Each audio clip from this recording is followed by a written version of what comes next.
হলো ভাইয়া, জ্ঞানী হওয়ার জন্য কি করা উচিত? তুমি কি জানো? জানলে আমাকে বলো।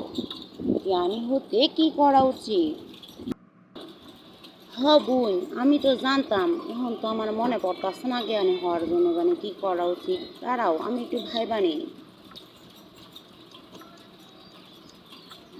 ওহো, মনে পড়েছে আমার। জ্ঞানী হওয়ার জন্য আমাদের মোরগ ডাকে সাত সকালে, তখন আমাদের ঘুম থেকে উঠতে হবে এবং পড়তে বসতে হবে, তখন আমরা জ্ঞানী হতে পারবো। সকালবেলা পড়া মাথার ভিতরে ঢুকে এবং পড়তে পারলে তুমি জ্ঞানী হতে পারবে, নয়তো নয়, নয়তো তুমি সবসময় গর্দভ থাকবে।